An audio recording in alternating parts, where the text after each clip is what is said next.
UPSC सी set 2022 का ये question है जिसमें कहा जा रहा है कि 3 persons A B C are standing in a queue but not necessary in same order. अब इसमें कहा जा रहा है कि ए बी सी 3 लोग खड़े हैं एक लाइन में, बट एक ऑर्डर में नहीं, नॉट के पहले ए आएगा बाद में बी, या हो सकता है पहले बी बाद में ए।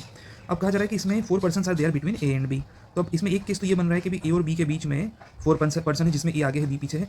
दूसरा केस बन रहा है कि बी आगे है और ए पीछे है और इनके बीच में 4 पर्सन है, राइट। और ये दो लोग को जोड़ दो तो टोटल भी 6 पर्सन हो गए। अगला कहा जा रहा है persons between 7 person are there between B and C. अब इसका मतलब देखिए, अगर मैं सी को इधर लगाता हूँ तो यहाँ कितने हो जा रहे हैं, 7 पर्सन्स बीच में है। और अगर मान लीजिए मैं सी, इसी केस में मैं ले लेता हूँ सी को इस और ए के साइड में, तो सी अगर इस और है तो देखिए 4 लोग तो ये हो गए, एक जो ए और बी के बीच में दिख रहे हैं, ए भी तो बीच में आ रहा है ना, तो वो 5वां हो गया।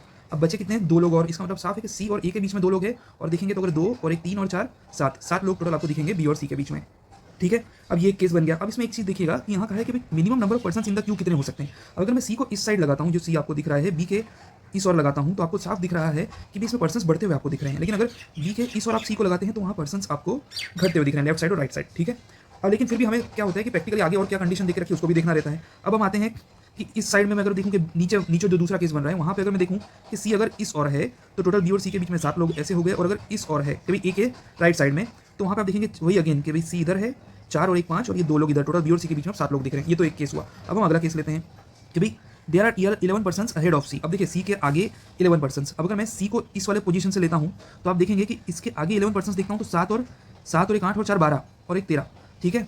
तो टोटल यहाँ ये केस तो मुझे बनता हुआ दिख ही नहीं रहा, ये केस तो मुझे हटा ही देना बेटर रहेगा, क्योंकि सी के आगे आप देख लीजिए कुछ 13वीं पोजीशन पे बन रहा है। अब मैं अगेन देखता हूँ कि भाई जो सी के आगे कितने लोग हैं, 11, तो यही केस मुझे यहाँ पर बनता हुआ दिख रहा है, ठीक है। अब नीचे वाले केस में देखते हैं, सी के आगे 11। अगर मैं इस वाले केस को लेता हूँ सी के, तो यहाँ पे देखिए 2 और 1 3 और 4 7 और 1 8 और यहाँ पे बी के आगे आपको 3 लोग और देखने को मिल जाएंगे, तो ये 11 सेटिस्फाई कर जाएगा। और मुझे इस केस में थोड़ा सा मैक्सिमम की ओर जाता हुआ दिख रहा है, जिसको भी मैंने रब कर दिया है, ठीक है। अब कह रहे हैं कि भाई ए जो है उसके पीछे जो है 13 लोग हैं। अब अगर मैं इस वाले केस में लेता हूँ, नीचे वाले केस में, तो 2 और यहाँ पे हो गए 1 3 और यहाँ पे 10 लोग और पीछे होंगे, तो ये कंडीशन सेटिस्फाई कर रही है। और अगर मैं ये वाला केस लेता हूँ ऊपर वाला, तो आप ध्यान से देखेंगे कि यहाँ पे 4 और 1 5 और यहाँ पे 8 लोग पीछे दिख रहे हैं, तब जाके 13 होंगे। अब मैं इसको जोड़ूँ 8 और 4 12 और 2 14 और 11 25 26 27 28, टोटल 28 लोग इस केस में हो रहे हैं। और इस नीचे वाले केस में टोटल आप कर लेंगे तो 22 लोग हो रहे होंगे, ठीक है। 22 लोग टोटल इधर पे।